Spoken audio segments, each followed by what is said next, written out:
Physical chemistry class 12th का सबसे मुश्किल लगने वाला पोर्शन। बायोलॉजी वालों को बहुत मुश्किल लगता है ये, तो भाई डरने की जरूरत नहीं है, डरना नहीं है। क्यों? क्योंकि जब मैं खुद बायोलॉजी वाला होकर के आपको पढ़ा सकता हूँ ये टॉपिक, तो आप क्यों नहीं पढ़ सकते? इतना आसान होने वाला है ये चैप्टर पूरा का पूरा। वो कुछ अलग सी चीज करेंगे इस चैप्टर में हम। जैसे हम ऑर्गेनिक के चैप्टर कर रहे थे वैसे नहीं करेंगे, इसको हम अलग तरीके से करेंगे। अब मैं आपको इसमें एक टॉपिक के बाद आपको उसको प्रीवियस ईयर क्वेश्चन भी कराऊंगा। प्रीवियस ईयर क्वेश्चन करने से आपको आइडिया लग जाएगा कि एग्जाम में किस तरह के क्वेश्चन पूछे जाते हैं। तो चलो स्टार्ट कर लेते हैं सॉल्यूशन चैप्टर को। अगर आपको ऑर्गेनिक के चैप्टर्स देखने हैं ना, वो हमने पहले कवर कर दिए हैं। तो डिस्क्रिप्शन में आपको लिंक मिल जाएगी प्लेलिस्ट की, जो कि क्लास 12 केमिस्ट्री की प्लेलिस्ट है, वहां से आप देख सकते हैं। सॉल्यूशन होता क्या है? सॉल्यूशन जैसे एग्जांपल लेते हैं, मान लो अब जैसे गर्मी का टाइम आने वाला है, तो गर्मी के टाइम में नींबू पानी पीते हो कि नहीं? तो मान लो आपने जब नींबू पानी बनाने जा रहे हो, तो पहले आपने पानी लिया, तो पानी लेने के बाद आपने क्या करा, इसमें आपने मिलाया चीनी। तो अगर आपने चीनी मिलाया तो चीनी के टुकड़े होंगे, यहाँ पे चीनी के टुकड़े होंगे। तो जो सबसे ज्यादा अमाउंट में है वो क्या है? वाटर। तो उसको मैं बोलूंगा सॉल्वेंट। वैसे भी हम सबने ये सब बचपन में पढ़ ही रखा है ना। तो ये होमोजेनस मिक्सचर होता है। होमोजेनस मिक्सचर इसको क्यों कहते हैं? देखो, जब मैं चीनी और पानी को मिक्स कर दूंगा तो क्या होगा, वो सेम एक जैसा लगेगा। ऐसा तो नहीं कि अलग अलग लगेगा, यानी कहीं पे गाढ़ा कहीं पे हल्का, ऐसा नहीं ना, सब जगह एक जैसा लगेगा। और ये क्या है? ये सोल्यूट है। सोल्यूट कम होता है। जैसे चीनी डाला तो सोल्यूट चीनी है, जबकि सॉल्वेंट क्या है? वाटर। और दोनों को मिलाने के बाद मैंने मिक्स किया, नींबू पानी बना रहा हूं मैं अपनी मम्मी के लिए, है ना, तो उसको मैं क्या बोलूंगा? वो सॉल्यूशन है। होमोजेनस मिक्सचर होता है टू और मोर। देखो, होता तो टू और मोर का है, बट इस चैप्टर में हम टू पे ज्यादा ध्यान देंगे क्योंकि वो इंपॉर्टेंट है हमारे लिए। और कहा जाता है कि जो सॉल्यूशन होते हैं इसके पार्टिकल के साइज 1 नैनोमीटर के होते हैं। 1 नैनोमीटर तो समझते हो ना भाई? ऐसा तो नहीं कोई बेवकूफ भी आ गया यहाँ पे। 10⁻⁹ मीटर होता है 1 नैनोमीटर। अब डाइल्यूट सॉल्यूशन क्या होता है? डाइल्यूट सॉल्यूशन का मतलब होता है जब मैं सॉल्वेंट बहुत ज्यादा डाल दूं, बहुत हद से ज्यादा सॉल्वेंट डाल दिया। फॉर एग्जांपल, चीनी के 2 दाने डाले मैंने, लेकिन पानी इतना भर के डाल दिया, पूरा का पूरा एक बोतल भर दी, लेकिन चीनी के 2 ही दाने हैं, तो उसको मैं बोलूंगा डाइल्यूट सॉल्यूशन। बट अब मैंने क्या किया ना, मैंने एक बोतल ली और मैंने उस बोतल में चीनी डाल दिया आधा बोतल से भी ज्यादा, और पानी है उसमें बोतल भर के। तो अब खुद सोचो आप कितना ज्यादा मीठा हो जाएगा, तो उसकी मिठास बहुत ज्यादा हो जाएगी, तो उसको कहते हैं कॉन्सेंट्रेटेड सॉल्यूशन। और अगर एक्वस सॉल्यूशन की बात करें तो वो क्या होता है भाई? अगर आप किसी भी चीज को, किसी भी सॉल्यूशन को अगर आप पानी में डाल देते हो, यानी कि सॉल्वेंट जब वाटर होता है, तो उसको हम कहते हैं एक्वस सॉल्यूशन। तो तीनों को मैंने एक्सप्लेन कर दिया। अब ये ना सिंगल फेस में होता है। सिंगल फेस मतलब क्या? अरे भाई वही सिंपल सी बात, चीनी पानी को मिक्स किया था तो सब एक जैसा दिख रहा था कि नहीं, तो वो सिंगल फेस है, इसमें थोड़ा ना कोई डाउट है।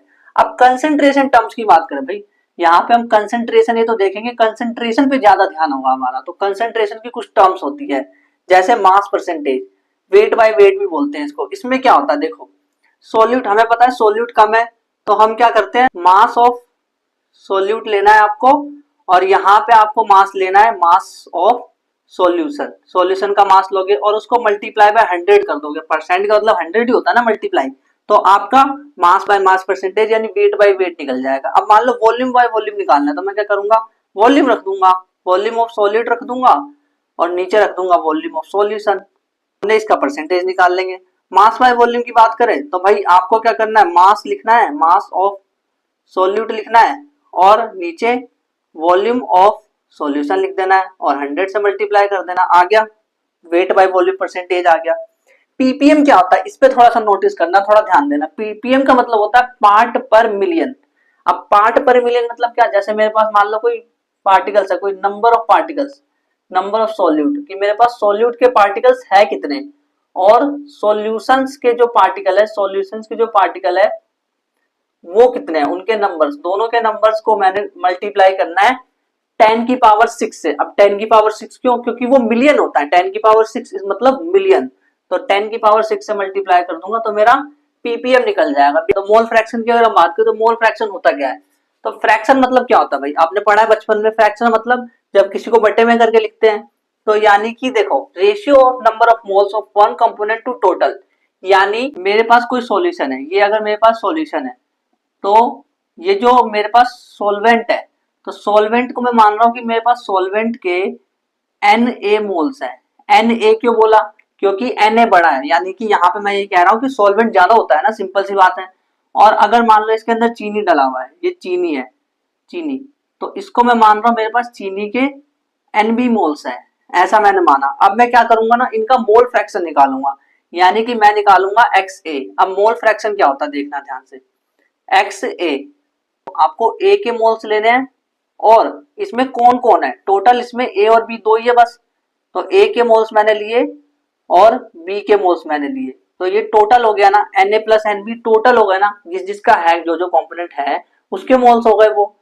तो ये जो एक्स है ये N A upon N A plus N B होता है इसका फॉर्मूला। अब ये मोल कैसे निकालते हैं भाई, मोल दे रखा होगा, और नहीं तो मोल निकालना तो आपको आता है ना, गिवन मास अपॉन मोलर मास, है ना, वो मोल होता है। एक्स बी अगर मुझे निकालना है तो एक्स बी कैसे निकालूंगा, एक्स बी निकालने के लिए फॉर्मूला लगाऊंगा एन बी और टोटल क्या है N A upon N B. तो भाई हो तो क्या, मोल फ्रैक्शन मतलब ratio of number of moles of one component. जैसे मान लो मुझे बी का मोल फ्रैक्शन निकालना है तो मैं क्या करूंगा, एन बी ऊपर लिख दूंगा, बी के कितने मोल्स है वो और टोटल कितने वो लिख दूंगा।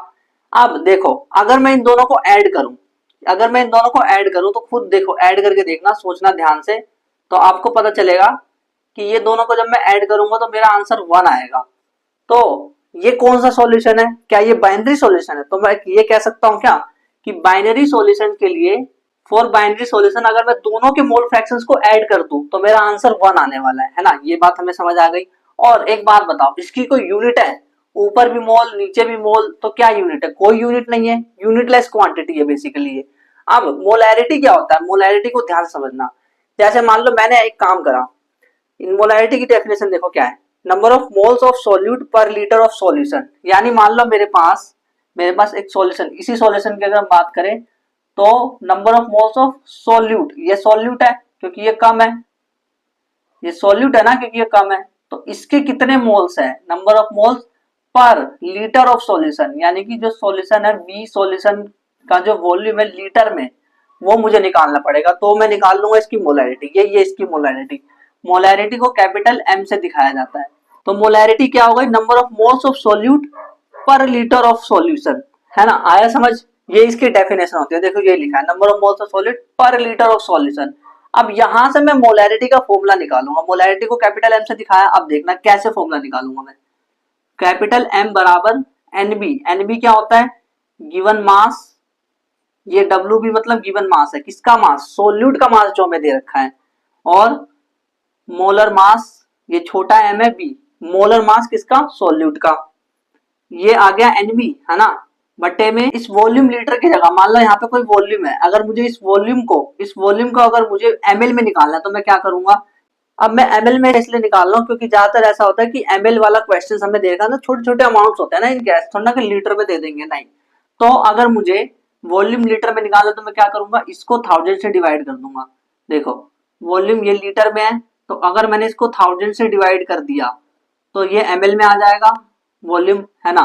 तो मैं क्या करूंगा, मैं यहाँ पे लिखूंगा वॉल्यूम एमएल में और ये 1000 आ गया अपोन में, है ना, यही हुआ ना, क्योंकि एक जो वॉल्यूम लीटर में होगा उसको अगर मैं 1000 से डिवाइड कर दूं तो एमएल में आ जाएगा, तो ये वी एमएल हो गया। अब इस फॉर्मूले को मैं ऊपर ले जाऊंगा तो ये हो गया डब्ल्यू बी, देखो डब्ल्यू बी अपोन में M B multiply volume in ml नीचे रह गया और 1000 ऊपर चला गया। तो ये मोलैरिटी का फॉर्मूला आ गया, ये आपको याद रखना है इस फॉर्मूले को। क्या होता है मोलैरिटी का formula, given mass upon molar mass multiply 1000 upon volume in ML, ये फॉर्मूला होता है इसका। ये जो होता है ना, इसकी यूनिट क्या है, ध्यान से देखो यूनिट क्या है इसकी। अगर ऊपर मोल्स है और नीचे लीटर है तो क्या इसकी यूनिट मोल पर लीटर हो गई, मोलैरिटी की यूनिट मोल पर लीटर हो गई, और इसको मोलर भी बोलते हैं। जैसे मान लो आंसर आया, ये सॉल्व करने पे आंसर आया 5, तो मैं बोलूंगा 5 मोलर, जिसको कैपिटल एम से दिखा रहा हूं मैं, देखो यहाँ पे मैंने कैपिटल एम से दिखाया है। अब देखो ध्यान से समझना, अगर मैं टेम्परेचर बढ़ाता हूं तो पीवी इक्वल टू एनआरटी से क्या होता है, पीवी इक्वल टू एनआरटी, उससे क्या होता है, टेम्परेचर बढ़ाने से वॉल्यूम बढ़ता है। अगर वॉल्यूम बढ़ेगा, देखो टेम्परेचर बढ़ाया तो वॉल्यूम बढ़ा, वॉल्यूम बढ़ा तो मोलैरिटी कम होगी, वॉल्यूम बढ़ने से मोलैरिटी कम होगी। तो इसीलिए जब मैं टेम्परेचर बढ़ाता हूं तो वॉल्यूम बढ़ता है और मोलैरिटी कम हो जाती है। Molarity of solution after dilution, अगर मान लो मैंने इसको डाइल्यूट कर दिया, यानी मैं क्या कर रहा हूँ, जो सॉल्यूशन मेरे को दे रखा है मैं पानी डालता जा रहा हूँ, तो क्या होगा ना, उसको डाइल्यूशन करने के बाद उसकी मोलैरिटी कैसे निकलेगी, उसके लिए फॉर्मूला क्या है, M1V1 और M2V2 दोनों बराबर हो जाता है। अगर मैं मिक्स कर दूं तो मान लो मेरे पास एक मोलर M1 है, एक V1 है, M2 और V2 है, अगर मैं मिक्स कर दूं तो मेरा जो नेट मोलैरिटी जो आएगी वो V1 प्लस V2 और ये नेट M ये बाहर कॉमन आ जाएगा। तो यहां से मैं नेट मोलैरिटी उसकी निकाल सकता हूँ। ये सब तो ठीक है, लेकिन यही नहीं समझ आ रहा कि आप कह तो रहे मोलैरिटी, लेकिन इसके क्वेश्चंस कैसे करेंगे वो तो बताओ। तो चलो एक क्वेश्चन भी करके देख लेते हैं। देखो क्वेश्चन देखो, बोला कैलकुलेट करना है मोलैरिटी ऑफ अ सॉल्यूशन। एक सॉल्यूशन है उसकी मोलैरिटी कैलकुलेट करनी है। अभी भी पढ़ के आ रहे हैं। मोलैरिटी का फॉर्मूला क्या होता है बता दो। Given mass WB upon MB multiply 1000 upon में वॉल्यूम ml में, यही होता है इसका फॉर्मूला। तो देखो क्या क्या दे रखा है। मोलैरिटी कैलकुलेट करनी है solution containing 5 gram of NaOH। 5 ग्राम दे रखा है NaOH, यानी कि वेट क्या गिवन 5 और NaOH है। NaOH यानी कि मोलर मास क्या होगा फिर इसका। NaOH यानी मोलर मास निकालते देखो 23 सोडियम का हो गया, ऑक्सीजन का हो गया 16 और हाइड्रोजन का हो गया 1। तो ये कितना आ जाएगा, ये आ जाएगा 40। तो ये 40 आ गया। तो MB की जगह हम 40 लिख देंगे मल्टीप्लाई बाई 1000 और वॉल्यूम ml में कितना दे रखा है 450 दे रखा है। अब बस इसको सॉल्व करो, आपका आंसर आ जाएगा। देखो अगर मैं इसको इससे ये इससे काटा मैंने, तो ये आ जाएगा, ये 5 चौक 20, 5 दूनी 10 जीरो, और ये आ जाएगा 5 नी 45। फिर उसके बाद ये इससे कट जाएगा 2 टाइम्स, फिर ऊपर आ जाएगा 5 और नीचे आ जाएगा 18। तो इसको अगर हम सॉल्व करें तो क्या आंसर आएगा हमारा 0. अब ये 50 हो गया, तो 18 दूनी 36। अगर 50 में से 36 गए तो कितने बचेंगे 14, तो 140। तो 18 पंजे 90, 18 छके 108, 18 सत्ते 126, 18 सत्ते 126 हो गया। तो ये 0.27 के आसपास आएगा। तो क्या आंसर आ गया हमारा, M बराबर 0.27 मोलर। तो ये आंसर आ गया। तो इस तरह से सॉल्व करते हैं इस तरह के क्वेश्चन। मुश्किल थोड़ी ना, बहुत आसान है, बस आपको फॉर्मूला याद होना चाहिए, अपने आप ही क्वेश्चन हो जाता है। ये सब चीज पहले से दे रखी होती है। मोलैलिटी को अगर हम देखें, मोलैलिटी नहीं कह रहा, मोलैलिटी बोल रहा हूँ। मोलैलिटी क्या होता है, मोलैलिटी तो दूसरा वर्ड था, लेकिन मोलैलिटी क्या होता है। मोलैलिटी का मतलब होता है number of moles of solute पर केजी ऑफ सॉल्वेंट। यहाँ पे सॉल्वेंट वर्ड पे ध्यान देना भाई, और ये पर केजी पे भी ध्यान देना कि ये पर लीटर नहीं है और सॉल्यूशन भी नहीं है, ये सॉल्वेंट है। यानी कि अगर मान लो मेरे पास मोलैलिटी का, तो मोलैलिटी को छोटे m से दिखाते हैं, नंबर ऑफ मोल्स किसके, सोल्यूट के, तो NB, और क्या दिखाना है यहाँ पे, पर केजी ऑफ सॉल्वेंट, यानी कि यहाँ पे मेरे पास वेट होना चाहिए ए मतलब समझ रहे हो सॉल्वेंट, क्योंकि सॉल्वेंट को ए बोल रहे हैं, और ये जो वेट होना चाहिए केजी में होना चाहिए। ये इसका फॉर्मूला आ गया। बट अगर इसकी यूनिट देखें तो क्या होगी, ये ऊपर मोल है और नीचे केजी है, तो मोल पर केजी इसकी यूनिट हो गई। यूनिट मोल पर केजी, मोलर भी बोलते हैं इसको, छोटा m से दिखाते हैं। तो अगर मैं फॉर्मूला निकालूं तो कैसे निकलेगा, देखो छोटा m बराबर NB क्या होता है, NB तो हमें पता है, वेट B और मोलर मास B का मल्टीप्लाई। अब इसको मैं ग्राम में कन्वर्ट करूंगा तो 1000 अपॉन में वेट ऑफ A इन ग्राम। तो ये फॉर्मूला आ गया मोलैलिटी का। ये फॉर्मूला आपको याद रखना है। अगर आप ये याद रख लोगे तो ये भी आसानी से याद हो जाएगा। देन उसके बाद हम ये देखते हैं कि जो मोलैरिटी होता है और मोलैलिटी होता है, यानी बड़ा एम और छोटा एम। देखो जो बड़ा एम है वो क्या है, बड़ा एम क्या है, वो है मोलैरिटी, और छोटा एम क्या है, वो है मोलैलिटी।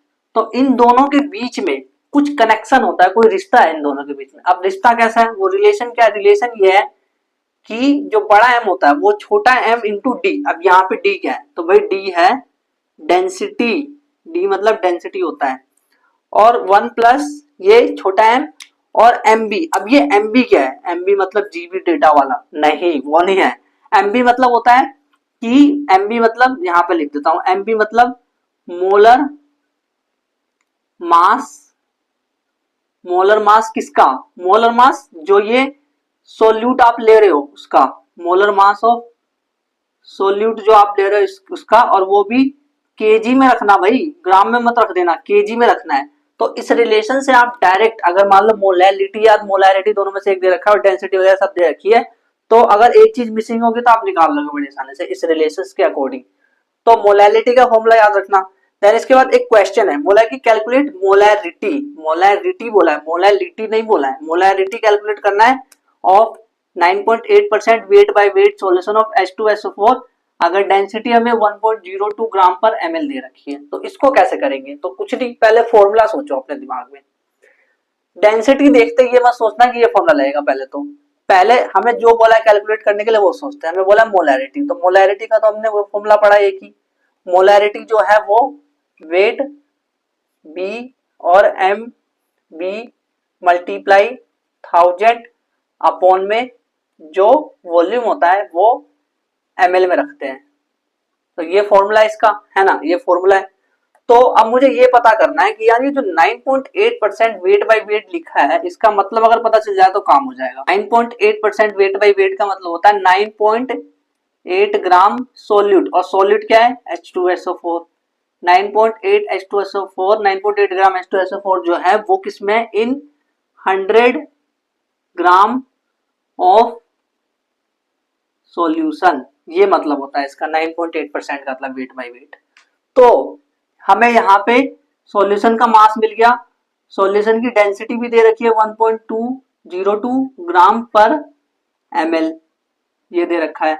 और अब एक चीज ध्यान देना, देखो यहाँ पे ये जो 9.8 हमारा आया, इसको यहाँ पे वेट में 9.8 रख सकता हूँ। और मोलिकुलर मास क्या है सोल्यूट का, ये जो सोल्यूट है H2SO4, तो H2SO4 का मोलिकुलर मास क्या होता है, वो 98 होता है, 98। कैलकुलेट करके देख लेना, पता चल जाएगा। 1000 अपॉन में वॉल्यूम इन ml, तो वॉल्यूम ml में कैसे निकालूं मैं, देखो क्या मुझे ये बताइए ml में वॉल्यूम किसका होता है, क्या ये सॉल्यूशन का होता है। तो मुझे क्या एक रिलेशन पता है, density is equal to mass upon में वॉल्यूम। तो क्या मैं यहां से वॉल्यूम निकाल सकता हूं, वॉल्यूम हो जाएगा मास अपॉन डेंसिटी। मास कितना है 100 ग्राम, 100 ग्राम, और डेंसिटी कितनी है, डेंसिटी है 1.02 ग्राम पर ml। तो ग्राम से ग्राम कट गया, और इसको मैं डायरेक्ट ये जो वैल्यू है वॉल्यूम की ये मैं यहाँ पे रख सकता हूँ, है ना, रख सकता हूँ ना।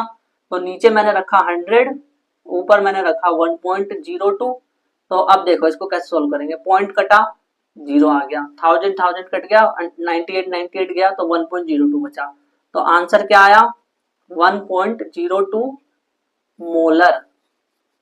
ये वाला जो क्वेश्चन है ना ये प्रीवियस ईयर में आया हुआ है। नेक्स्ट क्वेश्चन देखो, एनसीईआरटी का क्वेश्चन है, ये एनसीईआरटी का क्वेश्चन ये प्रीवियस ईयर में भी आया हुआ है, इसलिए मैंने आपको दिया है। तो एनसीईआरटी का क्वेश्चन ध्यान से सुनना, क्वेश्चन क्या है, a solution of glucose, glucose का सॉल्यूशन दे रखा है, उसका मोलर मास भी दे रखा है, यानी कि ध्यान से सुनना, यानी कि इन्होंने एम बी दे रखा है जो कि 180 ग्राम पर मोल है ना।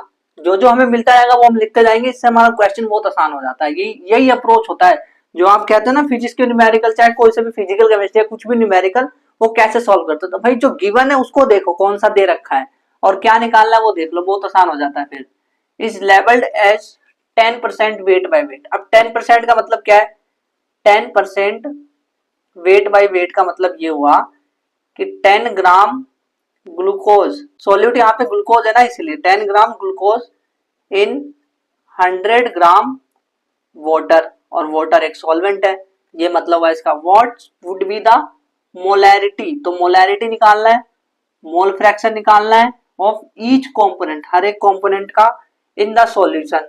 इफ डेंसिटी, डेंसिटी दे रखी है, हाँ ये रही डेंसिटी, तो डेंसिटी दे रखी है, लिख लेते हैं डेंसिटी 1.2 ग्राम पर ml, then what shall be the molarity. मतलब समझ लो कितना अच्छा क्वेश्चन है कि तीन तीन चीजें अगर हम निकालना सीख जाएंगे इसमें एक साथ।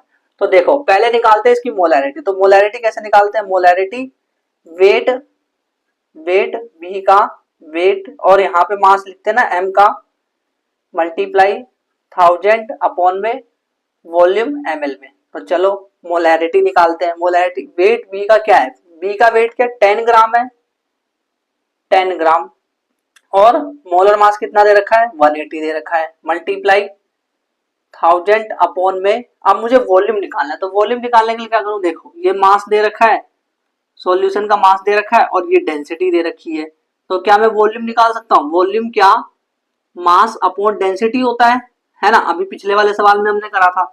तो मास 100 है, मास 100 है ना, मल्टीप्लाई डेंसिटी कितना है 1.2 ग्राम पर ml है। अब इसको सॉल्व करेंगे, तो इसको सॉल्व करने पे हमारा जो आंसर आएगा वही होगा मोलैरिटी।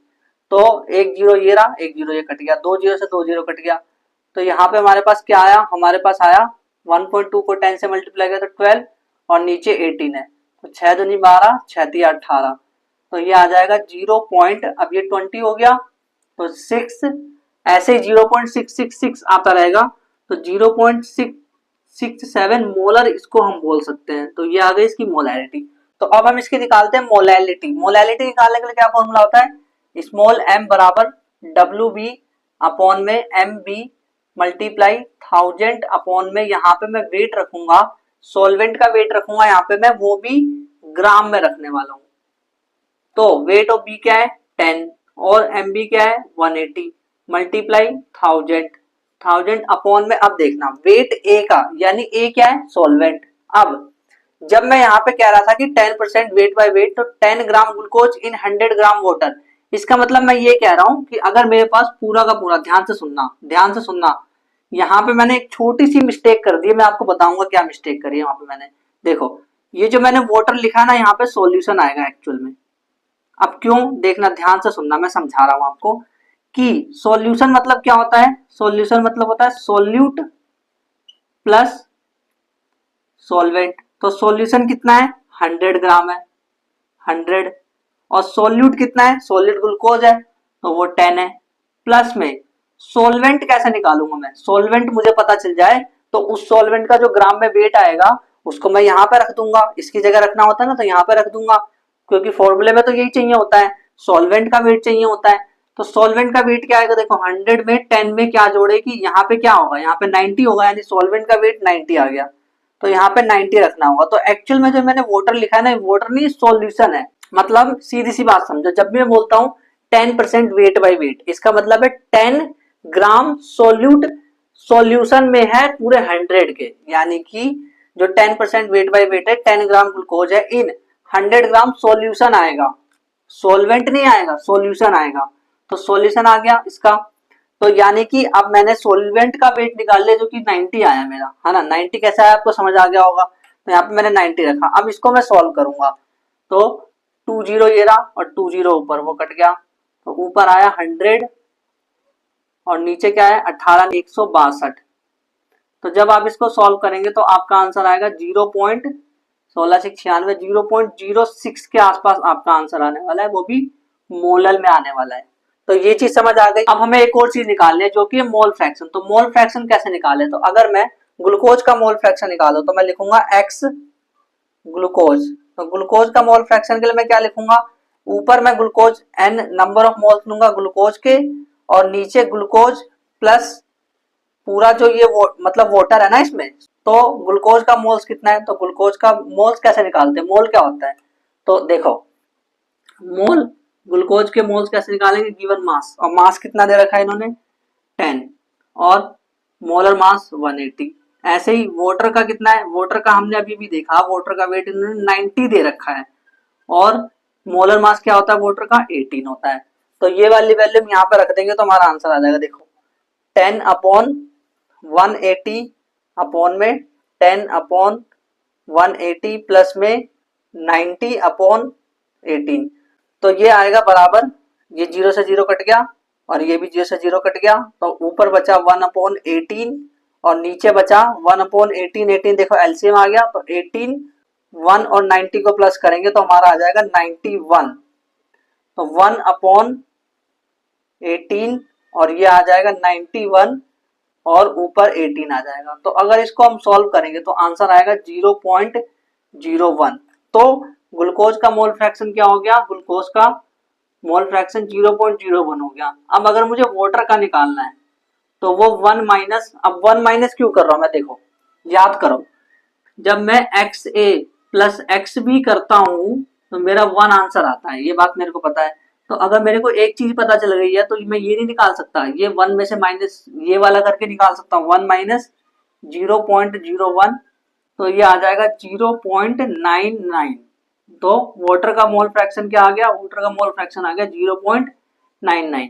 तो बहुत ही मस्त सवाल था ये, क्योंकि इसमें तीनों चीज पूछ ली, मोल फ्रैक्शन भी पूछ लिया, मोलैरिटी भी पूछ ली और मोलैलिटी पूछ ली। इस क्वेश्चन को ना आप एक दो बार फिर से ट्राई करना, खुद अपनी तरफ से ट्राई करके देखना कि इस क्वेश्चन को सॉल्व कर पा रहे, क्योंकि अकेला यही क्वेश्चन काफी है 3 के बराबर। सोलिबिलिटी क्या होता है? सोलिबिलिटी का मतलब होता है maximum amount of solute that can be dissolved in a specific amount of solvent at specific temperature. यानी कि मान लो ये एक बर्तन है, तो इस बर्तन में मैंने क्या करा, मैंने चीनी डाला और मैं जब तक डालता गया तब तक इसको घोलता गया, जब तक ये घुलता गया।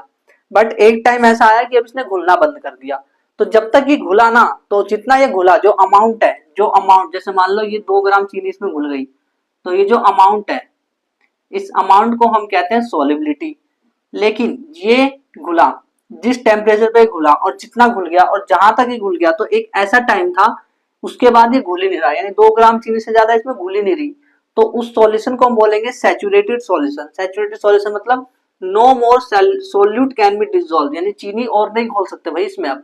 और एक चीज याद रखना, सॉल्युबिलिटी के डेफिनेशन में स्पेसिफिक टेम्परेचर भी होता है, कि एक स्पेसिफिक टेम्परेचर पे देखा जाता है कितने चीनी घोला है, उस अमाउंट को हम सॉल्युबिलिटी कहते हैं।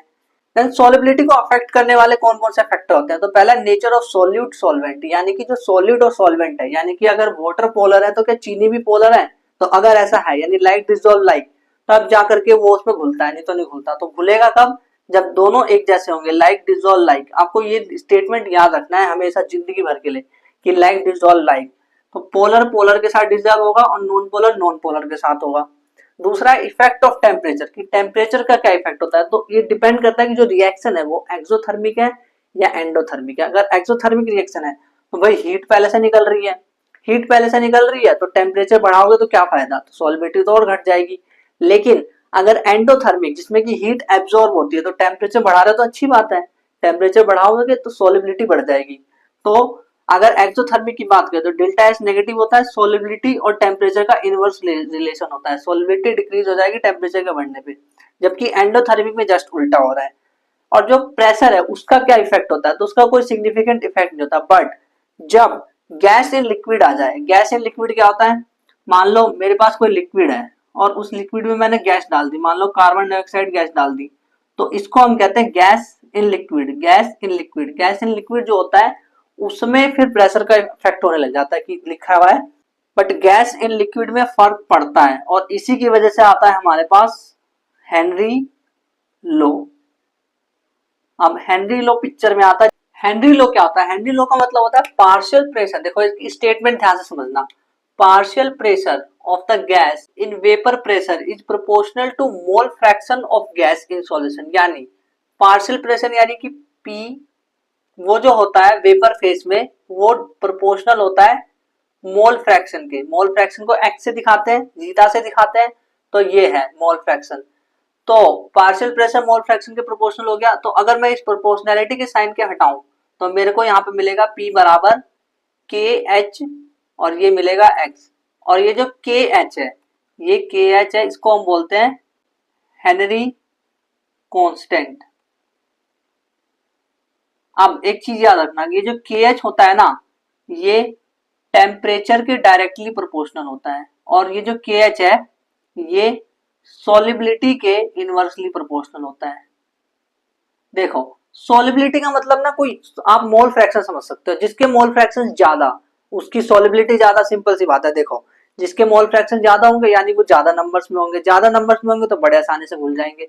तो इसको डायरेक्ट ऐसे समझो, आप डायरेक्ट अगर आपको समझना है तो ऐसे समझो कि जो प्रेशर है ना वो सॉल्युबिलिटी के डायरेक्टली प्रोपोर्शनल है। यानी आप सिंपल सी बात सोचो, जैसे प्रेशर, अगर मैं किसी चीज में प्रेशर लगाऊं बहुत ज्यादा तो वो जल्दी घुलेगी, है ना? घुलेगी कि नहीं घुलेगी?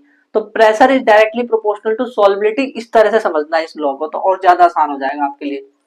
Gas dissolving in liquid is exothermic. जब हम गैस को, जैसे अगर मेरे पास कोई लिक्विड है, पानी है, तो अगर मैं इसमें गैस, मान लो CO2 को डिसॉल्व कर रहा हूँ, गैस को डिसॉल्व कर रहा हूँ, तो ये एक्सोथर्मिक प्रोसेस होती है।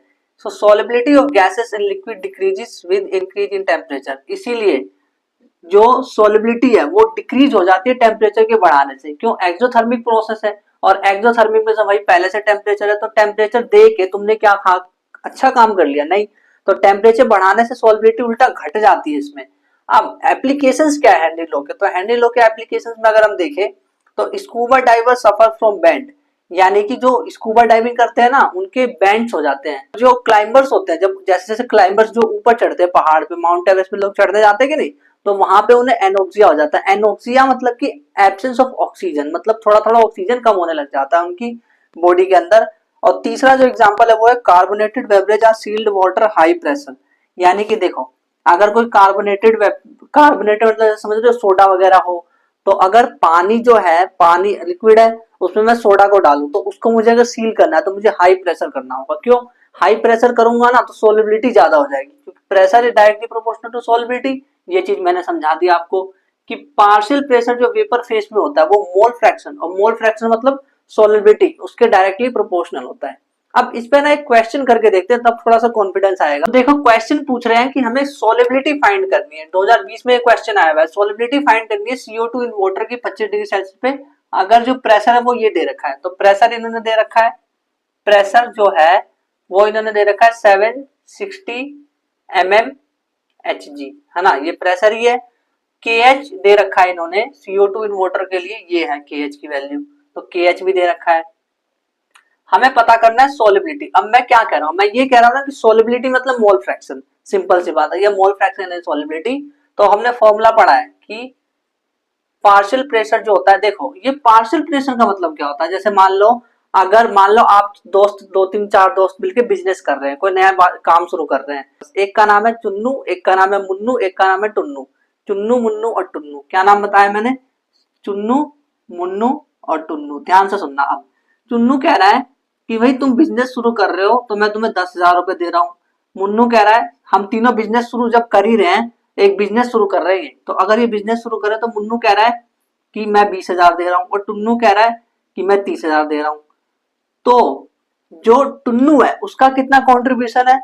उसका 30 कंट्रीब्यूशन है। तो अगर मैं बोलूं कि partial contribution of Tunnu Tunnu का पार्शियल कंट्रीब्यूशन क्या है, तो वो 30,000 है, जो कि बिजनेस में है। ऐसे ही जो पूरा का पूरा प्रेशर, किसी चीज पे जब कोई प्रेशर लग रहा होता है तो उस पर्टिकुलर कंपोनेंट का क्या प्रेशर होता है उसे हम कहते हैं पार्शियल प्रेशर। तो यहाँ पे मैं पार्शियल प्रेशर का फॉर्मूला क्या आया था, के एच गुना एक्स, है ना, और हमें एक्स निकालना है। तो अगर एक्स निकालना है तो पी अपॉन के एच हो जाएगा, ये पी अपॉन के एच। पी कितना दे रखा है? 760, और के एच दे रखा है 1.25 मल्टीप्लाई 10⁶। तो इसको जब आप सॉल्व करोगे तो आपका आंसर आ जाएगा 6.08 मल्टीप्लाई 10⁻⁻8। और इसकी क्या कोई यूनिट होगी? नहीं होगी। क्यों? क्योंकि ये मोल फ्रैक्शन है ना। मोल फ्रैक्शन की क्या यूनिट होती है? सोलिबिलिटी की क्या यूनिट होती है? नहीं। तो सोलिबिलिटी ही मोल फ्रैक्शन होता है। बस आप ऐसे समझ के सवाल को करेंगे तो आपके लिए सवाल बहुत आसान हो जाएगा। अब यहाँ पे हमारे राउल्ट्स बाबा आते हैं, वो कहते हैं भाई हेनरी ने एक लॉ दे दिया तो मैं भी एक लॉ दे के जाऊंगा। वो कहते हैं मैं इस लॉ को दूंगा राउल्ट्स लॉ, उसने भी अपने नाम से दिया था, मैं भी दूंगा। तो वो कहते हैं the partial vapour pressure of a component, किसी भी कंपोनेंट का पार्शियल वेपर प्रेशर। अब वेपर प्रेशर वेपर का ही होगा भाई, जिसका वेपर बनेगा ही नहीं तो उसका वेपर कहां से होगा। अब ऐसा हो सकता है कि जो सॉल्यूशन में मैंने सोल्यूट डाला है, फॉर एग्जांपल मान लो चीनी का एग्जांपल लेते हैं, तो वो उसमें उबल जाएगी इन द सेंस कि उबलने के बाद वो वेपर बन जाएगी। तो अगर वो वेपर बन गई तो सोल्यूट अगर वेपर बन गया तो उसको मैं वोलेटाइल सोल्यूट बोलूंगा। बट अगर वेपर नहीं बन पाया तो नॉन वोलेटाइल बोलूंगा। वोलेटाइल का मतलब होता है एक तरह से वेपर बनने की कैपेसिटी। तो वोलेटाइल यानी वेपर बन सकता है, नॉन वोलेटाइल यानी वेपर नहीं बन सकता उसका। सोल्यूट की बात हो रही है, सोल्यूट वोलेटाइल है कि नहीं, यानी जो सोल्यूट में डाल रहा हूँ सोल्यूशन में वो वोलेटाइल है, वो वहां बन के उड़ सकता है कि नहीं उड़ सकता है। तो राउल्ट्स लॉ कहता है द पार्शियल वेपर प्रेशर, जो पार्शियल वेपर प्रेशर होता है कंपोनेंट का, वो इक्वल होता है vapour pressure of that component in pure state. जो प्योर स्टेट में उसका वेपर प्रेशर था ना, यानी पार्शियल प्रेशर बराबर होता है जो प्योर स्टेट में उसका वेपर प्रेशर था। प्योर स्टेट यानी ये वाला हो गया प्योर स्टेट। मैं किसी ए वाले चीज की बात कर रहा हूं, तो वो उसका प्योर स्टेट का वेपर प्रेशर हो गया मल्टीप्लाइड बाय मोल फ्रैक्शन, और इसका मोल फ्रैक्शन हो गया। तो इनको जब मल्टीप्लाई करेंगे तो हमारे पास वेपर प्रेशर आ जाएगा उस कंपोनेंट का। यानी अगर मेरे को ए वाले का वेपर प्रेशर निकालना है तो मैं क्या करूंगा, प्योर स्टेट में ये कैसा था उसका प्रेशर और मोल फ्रैक्शन उसको मल्टीप्लाई कर दूंगा। देखो पी ए बराबर पी नोट ए एक्स ए। अगर ए वाले कंपोनेंट का निकालूं, ए क्या है? ए मतलब सोलवेंट होता है। देखो ए ज्यादा होता है ना तो ए मतलब सोलवेंट, ए पहले आता है। और बी वाला जो मैं यूज करता हूँ वो सोल्यूट के लिए यूज करता हूँ। तो अगर मैं सोल्यूट का वेपर प्रेशर निकालूं तो वो आएगा P naught B X B. और अगर मान लो सॉल्यूशन जो है, सॉल्यूशन में सॉल्वेंट रखा हुआ है वो तो अपनी जगह पे ठीक है, लेकिन सोल्यूट जो है वो वोलेटाइल है, यानी वो उड़ सकता है, वेपर बन सकता है। तब क्या होगा, तो उस सॉल्यूशंस के लिए अगर मुझे निकालना होगा वेपर प्रेशर टोटल, तो कैसे निकालूंगा, सोलवेंट और सोल्यूट का प्लस कर दूंगा। ये सोलवेंट का है ना और ये सोल्यूट का है, तो इसको मैं प्लस कर दूंगा। अब जब मैं इसको प्लस करूंगा तो देखो पीए की वैल्यू मेरे को पता है और पीबी की भी पता है, तो ये उसके लिए आ जाएगा, टोटल वेपर प्रेशर आ जाएगा। बट अगर सोल्यूट जो है नॉन वोलेटाइल हो, यानी कि सोल्यूट उड़ नहीं सकता, यानी वेपर नहीं बन सकता, यानी कि जब वेपर ही नहीं बनेगा तो भाई प्रेशर कैसे लगाएगा, तो प्रेशर नहीं लगा पाएगा। यानी कि पीबी नाम की चीज, प्रेशर ऑफ बी, यानी प्रेशर ऑफ सोल्यूट यहाँ पे एग्जिस्ट ही नहीं करेगा। यानी कि पी एस बराबर पी ए प्लस पीबी होता, बट पीबी यहाँ पे एग्जिस्ट नहीं कर रहा है ही नहीं, क्यों भाई वेपर ही नहीं बना रहा ना, नॉन वोलेटाइल सोल्यूट है, नॉन वोलेटाइल सोल्यूट वेपर कहाँ बनाएंगे, तो पी ए आ जाएगा सिर्फ और पी नोट ए एक्स ए हो जाएगा।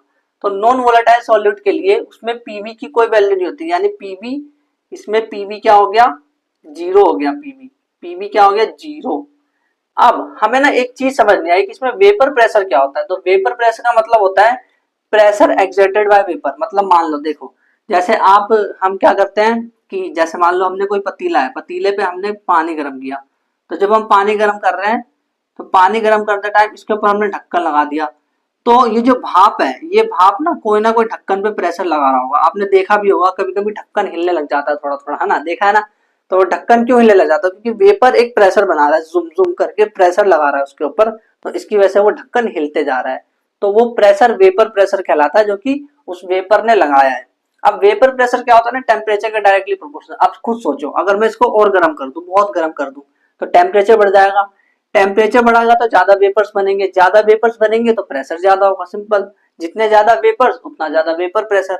अब ये जो वेपर प्रेशर होता है वो इंटरमोलिकुलर फोर्स के इनवर्सली प्रोपोर्शनल होता है, यानी कि इंटरमोलिकुलर फोर्स को बढ़ा दो। सोचो, ध्यान से सोचो, अगर फोर्स तगड़ी हो गई, बहुत तगड़ी फोर्स हो गई, तो क्या वो अलग हो पाएंगे, जब वो अलग ही नहीं होंगे, भाई अलग ही नहीं हो पा रहे, अलग ही नहीं हो रहे, तो ये वेपर कहां से बनेंगे, नहीं बन पाएंगे वेपर। तो इंटरमोलिकुलर फोर्स अगर स्ट्रॉन्ग होगी, ज्यादा होगी, तो वेपर प्रेशर कम होगा। वेपर प्रेशर जो होता है वो नॉन वोलेटाइल सॉल्यूट के इनवर्सली प्रोपोर्शनल होता है। नॉन वोलेटाइल मतलब क्या होता है, वो वोलेटाइल नहीं होगा, वेपर नहीं बनेगा।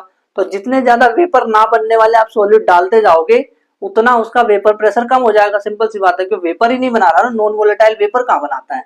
और जो वेपर प्रेशर होता है वो बॉइलिंग पॉइंट के इनवर्सली प्रोपोर्शनल होता है, यानी बॉइलिंग पॉइंट को बढ़ाते जाओ।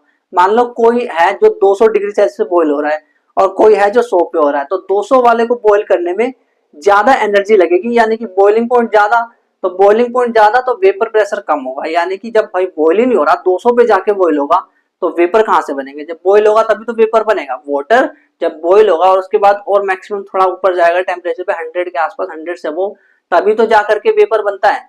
तो वेपर प्रेशर जो होता है वो बॉइलिंग पॉइंट के इनवर्सली प्रोपोर्शनल होता है। अब देखो कभी कभी ऐसा होता है ना, दो तरह के सॉल्यूशंस होते हैं। एक तो वो होता है जो बड़ों की बात मानता है। बड़ों की बात मतलब कौन, बड़े कौन है यहाँ पे राउल्ट्स बड़े हैं। राउल्ट्स कहते हैं कि अगर तुम मेरी बात मानते हो, सॉल्यूशन को बोलते हैं अगर तुम मेरी बात मानते हो तो तुम तो आइडियल हो, यानी अच्छे बच्चे हो एकदम, अगर नहीं मानते हो तो नॉन आइडियल हो। तो इसी के बेस पे राउल्ट्स लोग कौन फॉलो कर रहा है, कौन नहीं, यानी बड़ों की बात कौन मान रहा है, कौन नहीं, उसके बेस पे हमने सॉल्यूशन को दो कैटेगराइज किया, आइडियल और non ideal solution. Ideal solution वो होता है जो कि राउल्ट्स लॉ की इज्जत करते हैं, यानी उनकी बातों को मानते हैं, सभी कंसंट्रेशन पे मान लेंगे, सभी टेम्परेचर मान लेंगे, बोलेंगे राउल्ट्स जी आप बोलो क्या करना है, तो वो सारी बात मानेंगे इज्जत से एकदम, तो वो सारे के सारे आइडियल सॉल्यूशन हो गए। इसमें डेल्टा एच मिक्सिंग, यानी कि जो डेल्टा एच होता है, हीट एक्सचेंज वगैरह होता है, वो बिल्कुल ज्यादा होता नहीं है, वो जीरो आ जाता है डेल्टा करने का, चेंज करने का। और डेल्टा वी मिक्सिंग भी जीरो आता है, यानी वॉल्यूम चेंज नहीं होता, ऐसा नहीं होता कि बढ़ जाए या घट जाए, ऐसा कुछ नहीं। आइडियल सॉल्यूशन तो आइडियल है भाई, इज्जत करने वाले। इंटरेक्शंस में क्या होता है देखो, जो ए का इंटरेक्शन था, यानी ए मतलब सोलवेंट का इंटरेक्शन जो था, और जो बीबी का इंटरेक्शन था, बीबी यानी सोल्यूट के जो इंटरेक्शन था उसका इंटरेक्शन, और ए बी का इंटरेक्शन, यानी जो नई चीज हमें बनी मिली, ए बी मिली ना हमें नई चीज, उसका जो इंटरेक्शन होता है वो सब सेम होता है। और इसके एग्जाम्पल देखो, एग्जाम्पल भी सेम सेम, नाम भी आपको सेम सेम दिखेंगे, देखना बेंजीन टोलुइन। बेंजीन में देखो, बेंजीन ऐसा दिखता है ना, बेंजीन ऐसा दिखता है, और अगर उसमें ऊपर CH3 लगा दो तो टोलुइन बन जाएगा। तो बेंजीन टोलुइन लगभग एक जैसा दिख रहा है, तो ये आइडियल सॉल्यूशन का एग्जांपल है। इथाइल आयोडाइड और इथाइल ब्रोमाइड, ये भी आइडियल सॉल्यूशन का एग्जांपल है। एन हेक्सेन और एन हेप्टेन, ये भी आइडियल सॉल्यूशन है। अब कुछ ऐसे होते हैं जो राउल्ट से कहते हैं भाई मैं तेरी बात नहीं मानने वाला, तू कितना भी बोलता रहे, तू बोलता है कि ये कर ले वो कर ले, मैं नहीं करूंगा, मैं तो उधम मचाऊंगा, मैं नहीं मानूंगा तेरी बात। तो ऐसे कौन होते हैं? ऐसे नॉन आइडियल सॉल्यूशन होते हैं जो बिल्कुल बात नहीं मानते। वो राउल्ट्स लॉ को डू नॉट ओबे, ओबे नहीं करते, किसी भी कंसेंट्रेशन किसी भी टेम्परेचर पे बात मानेंगे नहीं। और डेल्टा एच मिक्सिंग और डेल्टा वी मिक्सिंग इसमें जीरो नहीं होता है, इंटरेक्शंस बदल जाएंगे। यानी हो सकता है कि जो ए और बी का इंटरेक्शन जो था, अब जो नई चीज बन रही है ए बी, हो सकता है उसका इंटरेक्शन स्ट्रॉन्ग हो जाए, यानी वो बहुत तगड़े तरीके से जुड़ जाए, या हो सकता है वो ढीले तरीके से जुड़े। तो उसके बेस पे भी दो तरीके हो गए, यानी नॉन आइडियल को भी दो हिस्से बांटा जाता है। पहला कि इस जो इंटरेक्शन है वो एकदम स्ट्रॉन्ग हो गया उनके बीच में, मतलब जब ए बी बना, नया चीज बना ए बी, तो उसका इंटरेक्शन स्ट्रॉन्ग हो गया पहले वाले से। लेकिन अगर उसका ढीला इंटरेक्शन हो गया, तो एक स्ट्रॉन्ग वाला और एक ढीला वाला, तो दोनों अलग अलग हो गए। तो एक पॉजिटिव और एक नेगेटिव डेविएशन, इसको हम ना बोलते हैं positive deviation from Raoult's law और negative deviation from Raoult's law दिखाता है। इसके एग्जांपल्स क्या है? Acetone, aniline, chloroform diethyl ether, water और nitric acid. Non ideal solution जो होते हैं वो दो टाइप के, पॉजिटिव और नेगेटिव डेविएशन दिखाते हैं। अब ये पॉजिटिव और नेगेटिव डेविएशन क्या होता है? मैंने बोला था इंटरेक्शन या तो स्ट्रॉन्ग हो सकता है या वीक हो सकता है। तो अब ध्यान से सुनना, जैसे मान लो इन पहले कुछ और इंटरेक्शन था, तो इंटरेक्शन अगर स्ट्रॉन्ग हो गया यानी तगड़ा हो गया, तो जो दूर दूर चीज थी वो पास पास आ गई, पास आ गई तो वॉल्यूम उसका कम हो जाएगा, तो उसको हम बोलेंगे नेगेटिव डेविएशन। यानी कि अगर इंटरेक्शन देखो ए बी का इंटरेक्शन स्ट्रॉन्ग हो गया ना, मैंने बोला वो चीज स्ट्रॉन्ग हो गया यानी पास पास आ गई, पास आना है स्ट्रॉन्ग होना, तो वो नेगेटिव डेविएशन हो गया। इसमें क्या होता है? डेल्टा वी मिक्सिंग जो है वो नेगेटिव हो जाता है, वॉल्यूम ओवरऑल बाद में वॉल्यूम कम हो जाता है उसका। और डेल्टा एच जो है वो नेगेटिव, ये एक्सोथर्मिक प्रोसेस होती है बेसिकली, क्योंकि इसमें एनर्जी बाहर निकल जाती है इसीलिए। और ये ना मैक्सिमम बॉइलिंग एजोट्रॉप बनाता है। अब एजोट्रॉप्स क्या होता है? मैक्सिमम बॉइलिंग एजोट्रॉप, और इधर मिनिमम बॉइलिंग एजोट्रॉप लिखा है, तो इसका मतलब क्या है इसको हम आगे देखेंगे। बाकी अगर नेगेटिव डेविएशन के एग्जांपल्स की बात करें तो क्लोरोफॉर्म, देखो ये क्लोरोफॉर्म होता है CaCl3, क्लोरोफॉर्म, और ये क्या है? एसीटोन। क्लोरोफॉर्म और नाइट्रिक एसिड, एसिटिक एसिड और मिथेनॉल, क्लोरोफॉर्म और बेंजीन, तो ये इसके एग्जांपल है। ज्यादातर आपको क्या है ना, क्लोरोफॉर्म बहुत ज्यादा दिखेंगे इसमें, क्योंकि क्लोरोफॉर्म जो है देखो, जो क्लोरोफॉर्म है अगर हम बात करें Cl, C, Cl, Cl, और यहाँ पे हाइड्रोजन है। और अगर इसकी बात करें एसीटोन वाले की, तो ये कुछ ऐसा दिखेगा, ऐसा दिखेगा।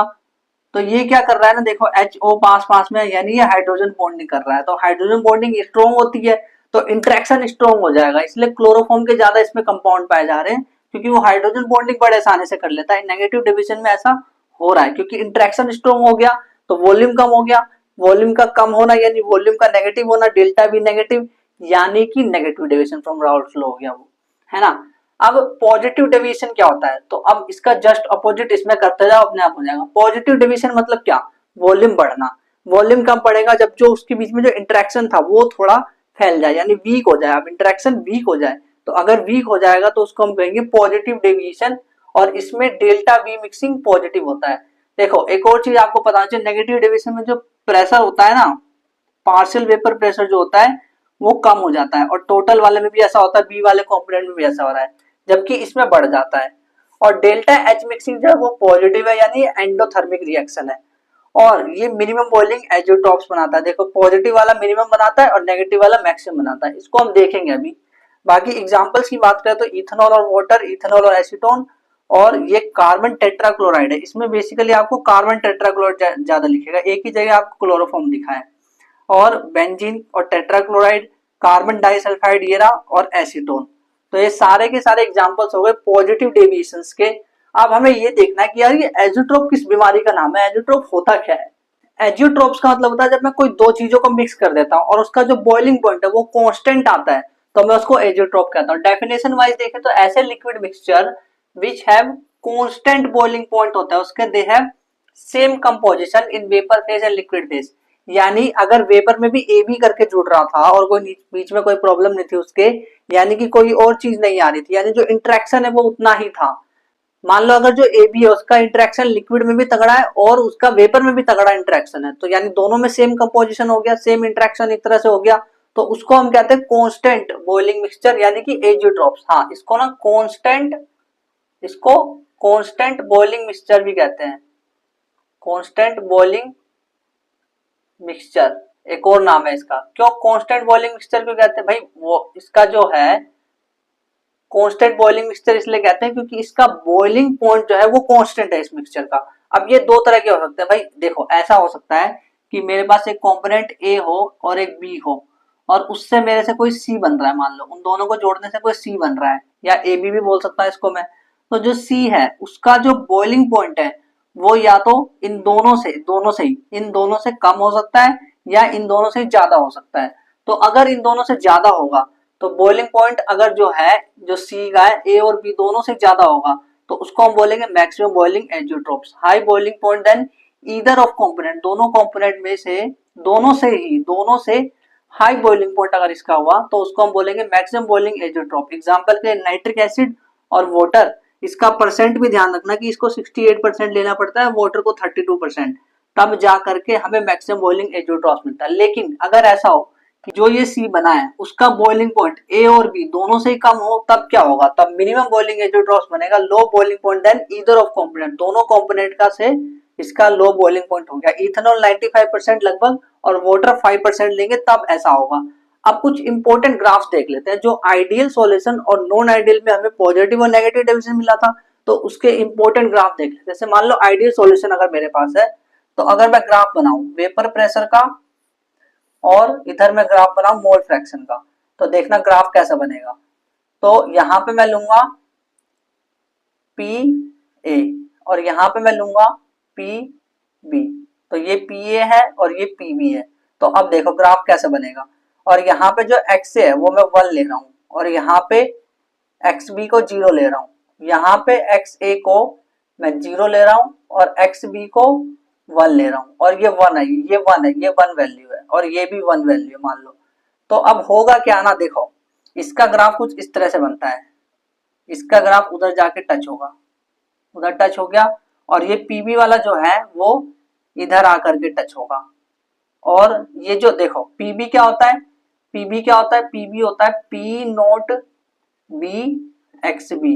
तो अब ध्यान से देखो जैसे जैसे बी कम होता जा रहा है, जैसे जैसे एक्स बी कम होता जा रहा है इधर, तो एक्स बी इधर तो 0 हो गया, तो इसलिए पीबी जो ये पीबी वाली लाइन है ये भी 0 हो गई। अब वैसे ही अगर पीए जो, तो यहाँ पे एक्स से 0 हो गया, और पीए क्या होता है, पीए जो है वो पी नोट ए एक्स ए होता है। जब एक्स ए ही 0 हो जाएगा तो पीए को भी 0 होना पड़ेगा। और अगर हम टोटल की बात करें यानी सॉल्यूशन की बात करें तो उसका ये लाइन जाता है, यानी कि ये पीएस का ग्राफ है। लेकिन अगर हमसे ये कहा जाए कि पॉजिटिव डेविएशन, तो आप पता है क्या करना, ग्राफ सेम रहने देना, ग्राफ को सेम रहने देना। देखो ये वाला ग्राफ इससे इधर और ये वाला इधर और ये वाला इधर, ठीक है, बाकी सारी चीजें भी सेम रखना, बट आप ये करना इससे मतलब यहां से ऊपर पॉजिटिव की तरफ, ऊपर ऊंचाई की तरफ फूक मार देना, फूक करके, तो फूक मार दिया तो वो ऐसा दिखने लगेगा ग्राफ, यानी कि वो जो लाइन है वो थोड़ी सी उठ गई। और नेगेटिव डेविएशन में क्या होगा, ये ऐसा ही रहेगा, लेकिन देखो ये तो ऐसा ही है, ये भी सेम ऐसा ही है और ये इससे मैच कर रहा है। लेकिन नेगेटिव डेविएशन यानी नीचे, तो नीचे गहराई में गड्ढे में एक ऐसे करके लाइन खींच दो, तो ये नेगेटिव डेविएशन का ग्राफ हो जाएगा। तो पॉजिटिव नेगेटिव हो सकता है ग्राफ डायरेक्ट दे दे और आपसे पूछ ले कि भाई ये बताओ कि पॉजिटिव डेविएशन है कि नेगेटिव या आइडियल है या इनमें से कोई नहीं।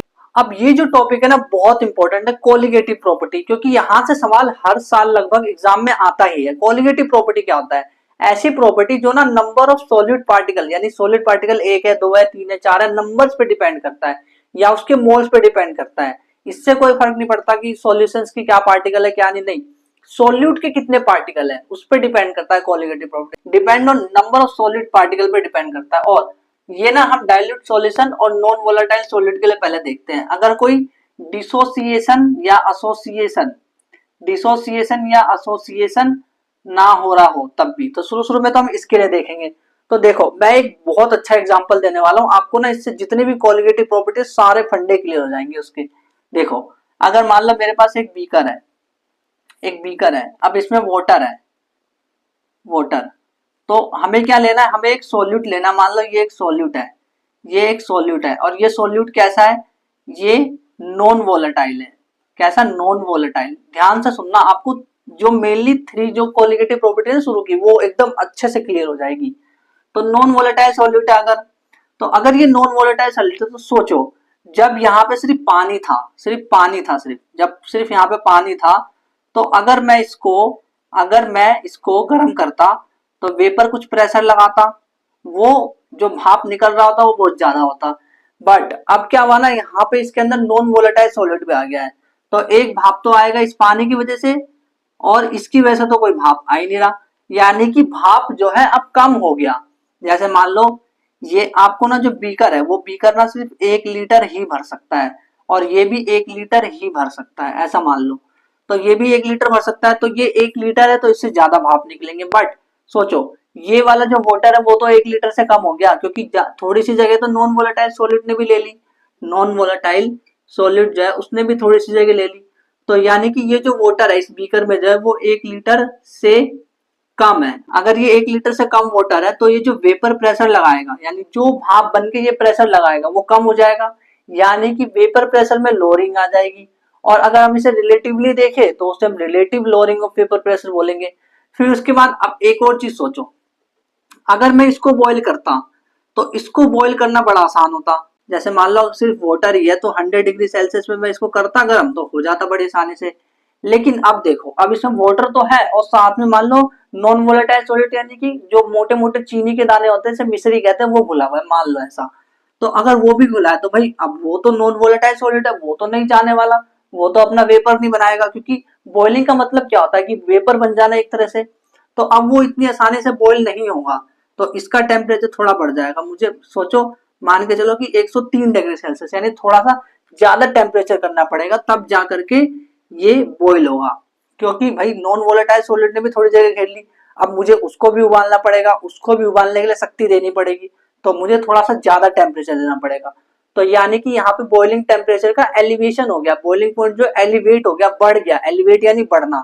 अब ध्यान से सुनो, अगर मुझे इसको फ्रीज करना है, अब थोड़ी देर के लिए मान के चलो इसमें मैंने ये जो है नॉन वोलेटाइल सॉलिड इसमें बर्फ डाल दिया, थोड़ा सा बर्फ डाल दिया, तो इसमें बर्फ है लेकिन इसमें बर्फ नहीं है, तो इसको पिघलाने में मुझे ज्यादा टाइम लगेगा, जबकि इसको पिघलाने में कम टाइम लगेगा। क्यों? क्योंकि इसमें तो पहले से ही थोड़े बर्फ भी है, तो इसका फ्रीजिंग पॉइंट जो है, फ्रीजिंग पॉइंट इसका कम होगा, क्योंकि उसमें पहले से तो फ्रीज है, यानी कि थोड़े से बर्फ पहले से भी रखे हुए हैं, जबकि इसका फ्रीजिंग पॉइंट ज्यादा होगा, क्योंकि इसमें बर्फ है ही नहीं कहीं, इसमें तो मुझे सबको फ्रीज करना पड़ेगा। तो यहाँ पे जब नॉन वोलेटाइल सॉलिड आया तो फ्रीजिंग पॉइंट जो है डिक्रीज हो गया, तो इसको कहते हैं डिप्रेशन होना, डिप्रेशन इन फ्रीजिंग पॉइंट। तो ये तीनों की तीनों कोलिगेटिव प्रॉपर्टी आप इस तरह से बड़ी आसानी से समझ सकते हैं। अब यहाँ पे पहली कोलिगेटिव प्रॉपर्टी जो है वो है relative lowering of vapour pressure. मैंने बोला था ना कि वेपर प्रेशर कम हो गया, तो वेपर प्रेशर जो रिलेटिवली देखो P not a minus P S, ये पी नॉट ए क्या है, पी नॉट ए जब प्योर था, ये तब की बात हो रही है, पी नॉट ए जब प्योर था अकेला, जब जो सोलवेंट है वो अकेला था प्योर, तब की बात हो रही है। और पीएस क्या है, जब ये सॉल्यूशन बन गया, नॉन वोलेटाइल सॉलिड भी इसमें आगे ऐड हो गया। तो इसका मुझे पार्शियल प्रेशर पता होना चाहिए वेपर प्रेशर, और इसका पता होना चाहिए सॉल्यूशन का, तो उसको मैं माइनस कर दूंगा और नीचे पी नॉट ए लिख दूंगा, वो बराबर आएगा मोल फ्रैक्शन ऑफ बी के। बी क्या है, बी तो एक सॉल्यूट है, उसके बराबर आएगा। अब मोल फ्रैक्शन ऑफ बी जो होता है वो N B upon N A plus N B होता है, पीछे हमने पढ़ा हुआ है फॉर्मूला, मोल फ्रैक्शन में हमने देखा हुआ है। तो अब देखो, जब हम कहते हैं कि डाइल्यूट सॉल्यूशन है, तो डाइल्यूट सॉल्यूशन का मतलब क्या होता है कि जो सोलवेंट है यानी जो ए है वो बहुत ज्यादा है, यही मतलब हुआ ना, सोलवेंट ज्यादा होगा तो वो डाइल्यूट सॉल्यूशन हो गया। तो यानी एन ए यानी नंबर ऑफ मोल्स ऑफ ए बहुत ज्यादा है, तो नंबर ऑफ मोल्स ऑफ ए बहुत ज्यादा है, तो बी तो इसके सामने कुछ है ही नहीं, ये तो नेग्लेजिबल है। तो अगर ये नेग्लेजिबल है तो इसको हम जीरो मान सकते हैं थोड़ी देर के लिए, बट सिर्फ नीचे मान सकते हैं जीरो, ऊपर मत मानने लग जाना, ऊपर मान लोगे तो जीरो आंसर आ जाएगा। तो इसको हम नेग्लेक्ट कर देते हैं और ये जीरो आ जाता है, तो एनबी अपॉन एन ए आ जाता है। एनबी यानी number of moles of B, number of moles of B क्या होगा, गिवन मास ऑफ बी और मोलर मास, तो given mass upon molar mass, और एन ए क्या होगा, given mass upon molar mass. तो इससे ये वाला फॉर्मूला आ गया। जब भी हमें क्वेश्चंस करना होगा तो इस वाले फॉर्मूले का हम यूज करेंगे। तो क्वेश्चन देखो, relative lowering of vapour pressure पे कैसा क्वेश्चन आया 2023 में। एक solution is prepared by 10 gram non volatile solute in 200 gram water, it has a 31.84 mmHg, ये प्रेशर दे रखा है। कैलकुलेट मोलर मास, क्या कैलकुलेट करना है, मोलर मास ऑफ सोल्यूट, यानी कि हमें एम बी कैलकुलेट करना है। और vapour pressure of pure water दे रखा है 308 केल्विन पे दे रखा है 32 mmHg। अब देखना फॉर्मूला क्या था, फॉर्मूला था P naught A minus P S upon में P naught A is equal to mole fraction को हमने कैसे लिखा था, हमने ऐसे लिखना शुरू कर दिया था WB अपॉन MB और यहाँ पे MA अपॉन WA था, है ना। अब इसमें वैल्यूज को पुट कर देते हैं और देख लेते हैं। तो P नोट A क्या था, तो P नोट A जो है वो प्योर का प्रेशर था, वो प्योर का था, है ना। तो प्योर वाले का सॉल्यूशन इन्होंने दे रखा है वो है 32 mmHg, तो यहाँ पे मैं 32 रखूंगा माइनस सॉल्यूशन की बात करें तो वेपर प्रेशर ऑफ सॉल्यूशन क्या है, ये दे रखा है हमें 31.84 और नीचे P नोट A की जगह फिर से 32 आ जाएगा, इज इक्वल टू जो सोल्यूट है उसका वेट क्या दे रखा है इन्होंने, तो solution is prepared by 10 gram non volatile solute, यानी देखो ये रहा, ये ना 10 ग्राम दे रखा है, सोल्यूट का वेट इन्होंने क्या दे रखा है 10 ग्राम दे रखा है, और मोलर मास दे रखा है, मोलर मास ही तो हमें निकालना है, नहीं दे रखा, तो MB वही हमें निकालना है, मल्टीप्लाई MA दे रखा है, MA यानी कि जो सॉल्वेंट है यानी वाटर, उसका तो मोलर मास हमें पता होता ही है, तो वो तो 18 होता है, और वो हमें वेट दे रखा है 200 ग्राम। तो अब इसको सॉल्व कर देना है और हमें MB कैलकुलेट कर लेना है। तो कैसे करेंगे इसको, देखो 32 में से अगर 31.84 माइनस करेंगे तो हमारा आंसर आएगा 0.16 और ये आ जाएगा 32 इज इक्वल टू, ये तो 0 से 0 कैंसिल हो गया, है ना। और उसके बाद अगर हम ध्यान से देखें तो अगर अब इसको भी हम कट कर सकते हैं, ये 9 टाइम्स कट हो गया और ये 10 टाइम्स कट हो गया, तो यहाँ पे हमारे पास क्या बचेगा, यहाँ पे हमारे पास बचेगा 9 और इधर बचेगा 10 मल्टीप्लाई MB।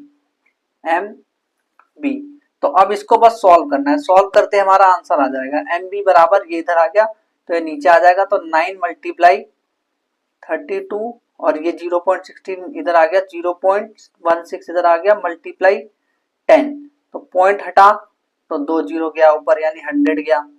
तो अब देखो 16 टू जा 32 और 9 दूनी 18 और 0 से 0 कट गया, तो ये आ गया 18 और 1 0, यानी कि मोलर मास कितना आया सॉल्यूट का, वो आया 180 और मोलर मास होता है ग्राम पर मोल में। तो इस तरह से सवाल पूछा जाता है यहाँ से relative lowering of vapour pressure से, जो कि 2023 में आया हुआ सवाल है, हो सकता है इस साल भी ऐसा क्वेश्चन आ जाए। दूसरी जो कोलिगेटिव प्रॉपर्टी वो एलिवेशन ऑफ बॉइलिंग पॉइंट है, मैंने बोला था ना बॉइलिंग पॉइंट जो है वो बढ़ जाता है, सॉल्यूशन का बॉइलिंग पॉइंट बढ़ जाता है, तो सॉल्यूशन का बढ़ गया तो सॉल्यूशन का बॉइलिंग पॉइंट हम टीबी से दिखाते हैं, तो वो बढ़ा हुआ है, तो टीबी जो बड़ी वाली चीज है उसमें से हम छोटी वाली माइनस करेंगे, यानी T B minus T naught B. अब टी नोट बी क्या है, टी नोट बी प्योर वाले सॉल्वेंट का है, तो इसका डिफरेंस होता है, इसका जो डिफरेंस आया उसको हम कहते हैं एलिवेशन, यानी कितना बढ़ा, तो एलिवेशन इन बॉइलिंग पॉइंट होता है, वो बराबर होता है के बी मल्टीप्लाई एम के। अब ये छोटा एम क्या है हमें पता है, ये तो मोलैलिटी है, पहले से पढ़ते आ रहे हैं, तो छोटे एम की जगह मोलैलिटी लिख देना। ये के बी क्या है, लेकिन ये तो नई चीज आई है, तो के बी जो होता है वो एक कांस्टेंट होता है, जो कि जिसको हम कहते हैं मोलल एलिवेशन कांस्टेंट या फिर इबुलियोस्कोपिक कांस्टेंट कहते हैं। ये जो है ना, ये नेचर ऑफ सॉल्वेंट पे डिपेंड करता है, फिर से बोल रहा हूँ, नेचर ऑफ सॉल्वेंट जो है मोस्ट इंपोर्टेंट है, उस पर ये डिपेंड कर जाता है। अब एक क्वेश्चन आ रखा है यहाँ से 2024 में, पिछले साल जस्ट अभी अभी के जो रिसेंट क्वेश्चन है वही वाला क्वेश्चन है ये। तो क्वेश्चन क्या है, कैलकुलेट द मोलर मास, हमें मोलर मास कैलकुलेट करना है कंपाउंड का when 6.3 gram of its dissolve in 27। देखो अब एक एक करके समझते हैं कि दिया क्या क्या है। तो calculate the molar mass of a compound when 6.3 ग्राम, 6.3 ग्राम दे रखा है, यानी कि हमें वेट ऑफ बी दे रखा है 6.3 ग्राम, ठीक है, of its dissolving 27 gram of chloroform, 27 gram chloroform, यानी कि वेट ऑफ ए हमें दे रखा है, वो दे रखा है 27, है ना, ये सब ग्राम में ही है। To form a solution that है, जिसका बॉइलिंग पॉइंट, सॉल्यूशन का बॉइलिंग पॉइंट दे रखा है, क्या है सॉल्यूशन का बॉइलिंग पॉइंट, सॉल्यूशन का बॉइलिंग पॉइंट मतलब टीबी, तो टीबी इन्होंने दे रखा है हमें 68.04 degree Celsius. The boiling point of pure chloroform, और जो प्योर वाला है उसका बॉइलिंग पॉइंट क्या है, यानी कि टी नोट बी, वो हमें दे रखा है 61.04 डिग्री सेल्सियस, और केबी भी दे रखा है क्लोरोफॉर्म के लिए, जो कि 3.63 है, 3.63 दे रखा है। अब देखो इसकी यूनिट्स पे ज्यादा ध्यान नहीं देना, देखो क्यों, क्योंकि ग्राम ग्राम है सब, और ये भी ये डिग्री सेल्सियस में है, तो इसकी जो यूनिट है वो भी डिग्री सेल्सियस जैसे मैच कर रही है, और ये केजी मोल में है, तो उसकी टेंशन नहीं लेनी, वो अपने आप ऑटोमेटिकली ठीक हो जाएगा जब आप यूनिट में रखेंगे। देखो अब हमें ये सारी चीजें दी गई है, हमें निकालना क्या है, हमें निकालना है molar mass of a compound, उस कंपाउंड का मोलर मास, यानी कहीं हमें मोलर मास ऑफ बी तो नहीं निकालना। हाँ, तो मोलर मास ऑफ बी कैसे निकालेंगे, तो इसका फॉर्मूला है delta T B is equal to T B minus T naught B, है ना। ये चीज हमें पता है, जो कि बराबर होता है के बी इंटू मोलैलिटी, और मोलैलिटी की जगह क्या मैं ये लिख सकता हूँ W B upon M B multiply 1000 upon में डब्ल्यू ए, है ना। ये लिख सकता हूं मैं, क्योंकि मुझे पता है मोलैलिटी का ये फॉर्मूला होता है। अब देखो अब क्या होगा, टीबी मुझे दे रखा है, क्या टीबी मुझे दे रखा है, ये रहा देखो 68.68.04 माइनस टी नॉट बी भी है मेरे पास 61.04 इज इक्वल टू के भी दे रखा है 3.63 मल्टीप्लाई डब्ल्यू बी मुझे दे रखा है, डब्ल्यू बी क्या है, डब्ल्यू बी 6.3 है, 6.3 मल्टीप्लाई बाई 1000, फिर उसके बाद नीचे क्या है इसके एम बी, एम बी तो हमें पता ही नहीं, वही तो निकालना है हमें, एम बी तो निकालना है। और डब्ल्यू ए क्या है, डब्ल्यू ए 27 दे रखा है।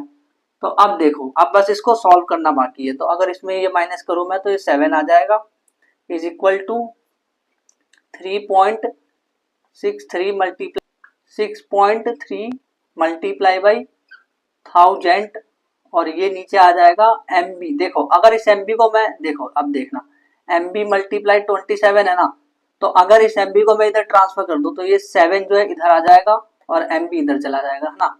तो 7 इधर आ गया और एम बी इधर चला गया। तो अब मैं इसको सॉल्व करके निकाल लूंगा। तो देखो अब मैं सॉल्व करूंगा तो कैसे आएगा, देखो 7 को इससे 63 से करूंगा तो पॉइंट भी है बीच में, तो ये 0.9 आएगा, 0.9 आ गया, है ना। अब देखो यहां से पॉइंट हटेगा, नीचे एक 0 आएगा, तो 0 से 0 ये कैंसिल हो गया, तो 9 3 जा, तो ये 3 टाइम्स कट गया, है ना। अब ये इससे कट सकता है 1.21 टाइम्स। अब 1.21 जो है उसको 100 से गुना करो तो आपका आंसर आएगा 121 ग्राम पर मोल। तो मास ऑफ बी कितना आ गया, मोलर मास बी का कितना आ गया 121 ग्राम पर मोल। इस तरह के सवाल पूछा गया, ये पिछले साल का ही सवाल पूछा गया, इसको आप फिर से सॉल्व करके देखना खुद अपने आप। तीसरी जो कोलिगेटिव प्रॉपर्टी वो डिप्रेशन है फ्रीजिंग पॉइंट। मैंने कहा था कि फ्रीजिंग पॉइंट जो है वो कम हो गया था, है ना। तो सॉल्यूशन का फ्रीजिंग पॉइंट कम हो गया था जबकि प्योर सॉल्वेंट का ज्यादा था, तो यानी कि टी नोट एफ जो है वो ज्यादा है और टी एफ जो है वो कम है। तो ये जो चेंज आया इसको मैंने बोला डिप्रेशन, क्योंकि फ्रीजिंग पॉइंट नीचे हो गया। ये के एफ मल्टीप्लाई एम के बराबर होता है, एम अगेन वही है मोलैलिटी जो हम निकालते हैं, और के एफ जो है यहाँ पे कांस्टेंट है जिसको हम बोलते हैं मोलर डिप्रेशन कांस्टेंट या क्रायोस्कोपिक कांस्टेंट भी कहते हैं इसको हम। अब एक क्वेश्चन, ये भी 2024 का क्वेश्चन है, इसको सॉल्व करके देखते हैं। आप अगर चाहो तो इस क्वेश्चन को खुद ट्राई कर सकते हैं। पहले मैं क्वेश्चन पढ़ के बता देता हूँ। 18 ग्राम नॉन वोलेटाइल सॉल्यूट दे रखा है, डिसॉल्व इन, देखो क्वेश्चन में क्या क्या वो लिख देता हूँ, फिर आप इसको ट्राई करना। देखो इन्होंने दे रखा है नॉन वोलेटाइल सॉल्यूट 18 ग्राम, यानी कि इन्होंने डब्ल्यू बी 18 ग्राम दे रखा है ना। Dissolve in 200 gram water, 200 gram water, यानी कि डब्ल्यू ए दे रखा है इन्होंने 200 ग्राम।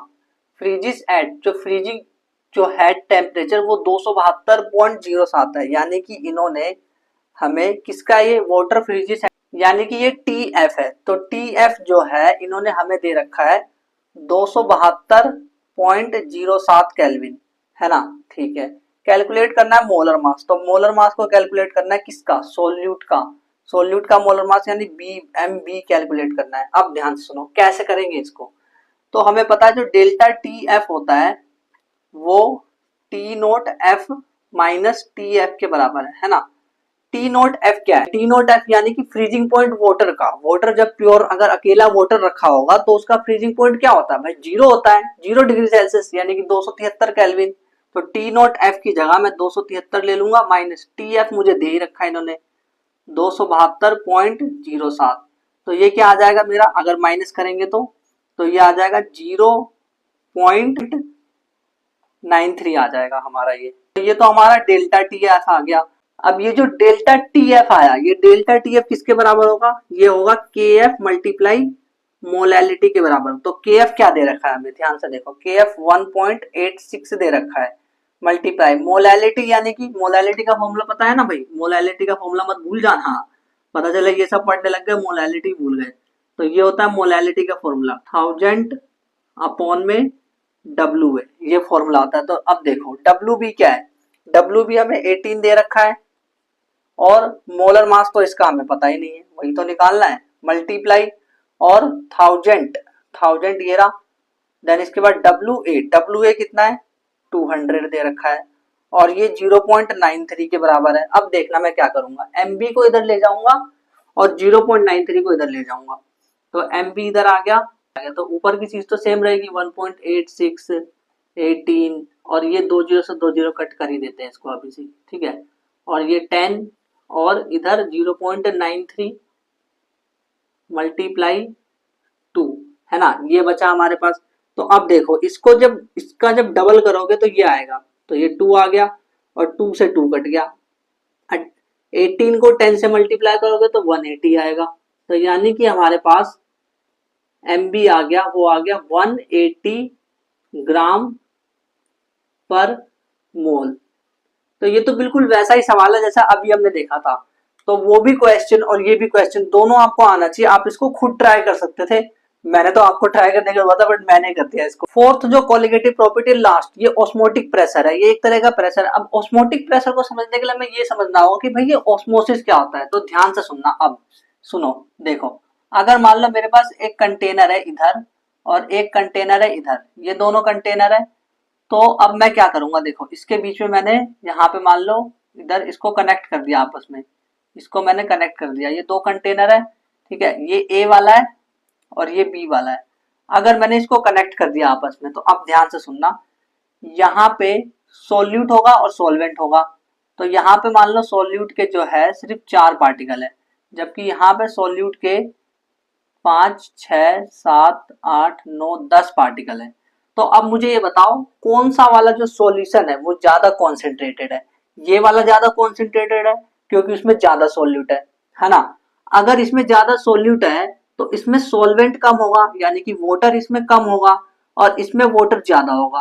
अब होता ये है ना कि यहाँ पे एक एसपीएम, एसपीएम मतलब सेमी परमिएबल मेम्ब्रेन लगा होता है, और ये सेमी परमिएबल मेम्ब्रेन कहता है कि भाई सॉल्यूट मैं तेरे को नहीं जाने दूंगा, मैं तो सिर्फ वाटर को जाने दूंगा, सिर्फ सॉल्वेंट को ही पास होने दूंगा। तो जो ऐसा सेमी परमिएबल मेम्ब्रेन क्या होता है, ऐसी मेम्ब्रेन जो कि सिर्फ सॉल्वेंट को पास होने देती है। तो अब देखो इसकी कंसेंट्रेशन इधर ज्यादा है सॉल्यूट की और इसकी कंसेंट्रेशन कम है, बट सॉल्यूट तो मूव कर ही नहीं सकता, मूव तो सॉल्वेंट कर सकता है। तो अब देखो यहाँ पे अगर सॉल्यूट कम है तो सॉल्वेंट यानी वाटर ज्यादा होगा, वाटर ज्यादा है और यहाँ पे वाटर ऑटोमेटिकली कम होगा, उसको कम जगह मिले ना भाई। ध्यान से देखो वाटर को कितनी कम जगह मिलेगी यहाँ पे अगर वाटर होता तो इधर वाटर कम है इधर ज्यादा है। तो अब क्या होगा, लो कंसेंट्रेशन एरिया ये और ये हाई कंसेंट्रेशन एरिया है, बट वाटर तो अपने ज्यादा से कम की तरफ जाएगा ना। तो ये लो कंसेंट्रेशन है और ये हाई कंसेंट्रेशन है, बट वाटर का तो एक ही काम है, वाटर तो ये बोलेगा भाई मैं तो अपने हिसाब से चलूंगा, यानी कि वो ज्यादा से कम की तरफ जाएगा, यानी लो कंसेंट्रेशन से हाई कंसेंट्रेशन की तरफ सॉल्वेंट यानी वाटर मूव करेगा, तो उसको ऑस्मोसिस कहते हैं। तो ऑस्मोसिस क्या है, movement of solvent, solvent move कर रहा है लो कंसेंट्रेशन ऑफ सॉल्यूशन से हाई की तरफ एसपीएम के थ्रू, तो उसको हम कहते हैं ऑस्मोसिस। अब देखना जब ये इधर मूव कर रहा था ना वाटर, जब वाटर इधर मूव कर रहा था तो एक प्रेशर लग रहा है, एक प्रेशर लग रहा है, इसको हम बोलते हैं पाई, पाई से डिनोट करते हैं उस प्रेशर को, पी से नहीं पाई से कर रहे हैं, पी से भी कर सकते हैं कुछ लोग, पी से भी करते हैं इसको, बट ज्यादातर पाई से डिनोट किया जाता है। तो ये जो जब यहाँ से यहाँ वाटर जा रहे हैं तो कुछ प्रेशर भी लग रहा होगा, तो वो जो प्रेशर लग रहा है उसको हम पाई से डिनोट कर रहे हैं, वो पाई की तरह है। तो अब देखो ये जो प्रेशर है, यहाँ पे जो प्रेशर लग रहा है ना, जो ये प्रेशर आ रहा है ऑस्मोसिस की वजह से, उसको हम कहते हैं osmotic pressure. Extra pressure applied on solution side to stop osmosis, यानी अगर मान लो मुझे ऑस्मोसिस को स्टॉप करना है, ये यहाँ पे प्रेशर आ रहा है और मुझे ऑस्मोसिस को स्टॉप करना है, तो मैं क्या करूंगा, मान लो इधर से मेरे को 2 पास्कल का प्रेशर आ रहा है, 2 पास्कल का प्रेशर आ रहा है, तो मैं क्या करूंगा, अगर मुझे ऑस्मोसिस को रोकना है तो मैं इधर से भी 2 पास्कल का प्रेशर दूंगा ताकि ऑस्मोसिस रुक जाए। तो एक्स्ट्रा प्रेशर जो मैं दूंगा ताकि ऑस्मोसिस स्टॉप हो जाए, तो उसको हम कहते हैं ऑस्मोटिक प्रेशर। अब मैं ऐसा भी तो कर सकता हूँ कि मैंने 2 पास्कल से ज्यादा तगड़ी वाली प्रेशर लगाई, तो बहुत तगड़ी प्रेशर लगाए तो क्या होगा, वाटर ऑपोजिट डायरेक्शन में मूव करने लग जाएंगे। तो इसकी वजह से क्या होता है, जो ये वाटर मेरा होता है वो साफ हो जाता है। ऐसा आरओ में देखा जाता है। तो इस प्रोसेस को जब मैंने प्रेशर को ज्यादा लगाया इस तरफ ऑपोजिट डायरेक्शन में, तो उसको मैं रिवर्स ऑस्मोसिस बोलता हूँ। When a pressure more than osmotic pressure, osmotic pressure से ज्यादा एक प्रेशर लगाया is applied to the solution, the solvent में पास थ्रू सॉल्यूशन। तो सॉल्वेंट इधर आ गया था, हाँ ठीक है इधर आ गया सॉल्वेंट। तो क्या हुआ, ये जो गंदी चीज है ये अलग हो गई। यानी कि ये देखो, ध्यान से समझना, देखो जैसे ये वाटर इधर आ रहा था, तो अब मैंने क्या किया, इधर से प्रेशर इतना लगाया कि सारे वाटर इधर के उधर चले जाए।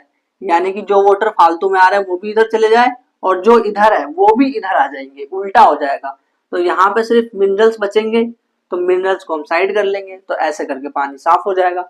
तो रिवर्स ऑस्मोसिस में ऐसा होता है। जैसे एग्जांपल है डीसैलिनेशन ऑफ वाटर। अब देखो जो ये प्रेशर है इसको पाई से दिखा रहे हैं, तो ये जो प्रेशर ऑस्मोटिक प्रेशर है यही कोलिगेटिव प्रॉपर्टी है, क्योंकि नंबर ऑफ पार्टिकल्स पे डिपेंड करती है कितने पार्टिकल्स है। तो हमने देखा ये जो पाई है ना, यानी जो प्रेशर जो ऑस्मोटिक प्रेशर वाला जो लग रहा था वो मोलर कंसेंट्रेशन के डायरेक्टली प्रोपोर्शनल है, जबकि टेम्परेचर के भी डायरेक्टली, दोनों के डायरेक्टली प्रोपोर्शनल है। तो हुआ क्या, इसकी वजह से एक इक्वेशन आई pi equal to C R T, but R जो है बीच में कांस्टेंट घुस गया इसके अंदर। ये आर क्या होता है, यूनिवर्सल गैस कांस्टेंट ही होता है, कोई अलग चीज नहीं है ये। अब देखो ऐसा भी तो हो सकता है कि जो दोनों का ऑस्मोटिक प्रेशर सेम हो। तो अगर दोनों का ऑस्मोटिक प्रेशर यानी पाई ए और पाई बी दोनों का ऑस्मोटिक प्रेशर बराबर होगा, तो मैं बोलूंगा आइसोटोनिक सॉल्यूशन। लेकिन अगर पाई ए कम होगा यानी कोई एक कम है, तो इसको हाइपोटोनिक बोलूंगा क्योंकि ये कम है। लेकिन अगर ज्यादा है तो उसको मैं बोलूंगा हाइपरटोनिक। इसका पाई ज्यादा है, प्रेशर ज्यादा है, तो उसको हाइपरटोनिक बोलूंगा। तो प्रेशर कौन सा लग रहा है, किस पे ज्यादा लग रहा है, जैसे मान लो एक पे ज्यादा लग रहा है एक पे कम, तो जिस पे ज्यादा लग रहा है वो हाइपोटोनिक सॉल्यूशन है, और जिस पे कम लग रहा है वो हाइपोटोनिक सॉल्यूशन है। तो दोनों में अंतर ऐसे करना है। बहुत ही अमेजिंग टॉपिक है, वो है एबनॉर्मल मोलर मास। यानी मोलर मास ना थोड़ा सा एबनॉर्मल यानी थोड़ा सा बिगड़ सा जाता है। वो कैसे बिगड़ जाता है, देखो कुछ केसेस में ऐसा होता है जो कोलिगेटिव प्रॉपर्टी जो होती है ऑब्जर्व जो हम करते हैं वो अलग आती है थोड़ी। अब देखो कुछ समझ ही नहीं आ रहा है इसका मतलब क्या है, बस आप ये चीज समझो। देखो ध्यान से, जितनी भी कोलिगेटिव प्रॉपर्टी हम देख रहे हैं, जैसे हमने देखा था मान लो डेल्टा टीबी, तो उसमें हम ऐसे देख रहे थे के बी इंटू एम, तो इसकी जगह K B into weight of B ले रहे थे हम, और नीचे मास ऑफ बी ले रहे थे, मोलर मास, है ना। तो ध्यान से देखो टीबी ऊपर है और एमबी नीचे है, तो ये तो कोलिगेटिव प्रॉपर्टी है डेल्टा टीबी, और ये एमबी नीचे है, तो इनवर्सली प्रोपोर्शनल है। और ऐसा हर जगह हो रहा था। आप सारे फॉर्मूले लिख के देखना, आपको पता चलेगा कि जितनी भी कोलिगेटिव प्रॉपर्टी है वो मास ऑफ सॉल्यूट के इनवर्सली प्रोपोर्शनल है ना। और वांट ऑफ फैक्टर से इसको और अच्छा समझ पाएंगे हम, जो भी चीज हम समझना चाहते हैं एबनॉर्मल वाली, तो उसको कैसे समझेंगे। देखो अगर हमें वांट ऑफ फैक्टर निकालना है, तो क्योंकि डिफरेंस आ रहा है कि ऑब्जर्व जो कर रहे हैं कोलिगेटिव प्रॉपर्टी वो अलग आ रही है जो हमने कैलकुलेट करी उससे, तो आई निकालेंगे। आई क्या होता है, आई ऑब्जर्व कोलिगेटिव प्रॉपर्टी और कैलकुलेटेड कोलिगेटिव प्रॉपर्टी का रेशियो होता है। अब देखो जो कोलिगेटिव प्रॉपर्टी ऑब्जर्व्ड वाली है और ये ऑब्जर्व्ड मोलर मास नीचे क्यों आ रहा है जबकि इसमें तो ऊपर आ रहा है, क्योंकि भाई कोलिगेटिव प्रॉपर्टी जो है वो मोलर मास के इनवर्सली प्रोपोर्शनल है ना। तो अगर इसमें ऑब्जर्व्ड कोलिगेटिव प्रॉपर्टी ऊपर आएगी तो इसमें ऑब्जर्व्ड वाली चीज नीचे आ रही है। देन उसके बाद इसका एक और formula number of moles after dissociation या एसोसिएशन, यानी कि आफ्टर अपॉन बिफोर, ऐसे याद रख सकते हैं। क्या बोल रहे हो, कुछ समझ ही नहीं आ रहा। मतलब देखो अब आपको मैं 3 एग्जांपल दूंगा, इसको आप ध्यान से सुनना, आपको सब समझ आ जाएगा ये सब चीजें हो क्या रही है। कुछ समझ नहीं आ रहा तो देखो क्या करना है हमें ना। जैसे मान लो NaCl है, तो NaCl तो भाई पानी में जब उसको रखते हैं तो Na प्लस और Cl माइनस अलग हो जाता है। तो अब खुद बताओ number of moles after dissociation कितने हैं, मतलब कि जब इसका डिसोसिएशन हुआ तो कितने मोल्स हो गए, एक दो टुकड़े हो गए इसके दो, और पहले कितना था बिफोर डिसोसिएशन एक ही था अकेला। तो इसका जो वांट फैक्टर आ गया वो आ गया 2। क्या मैं ये कह सकता हूँ देखो कि डिसोसिएशन में वांट फैक्टर जो है वो 1 से ज्यादा आएगा, है ना। यही चीज तो हुई है यहाँ पे, जब डिसोसिएशन हो रहा है तो वांट फैक्टर 1 से ज्यादा आ रहा है। अगर मैं 2CH3COH लेता हूँ और बेंजीन में रखता हूँ तो मुझे ना इसका डाइमर मिलता है, यानी कि जो CH3COH है ये दोनों के दोनों जुड़ करके एक मॉलिक्यूल बना लेता है, उसको डाइमर बोलते हैं।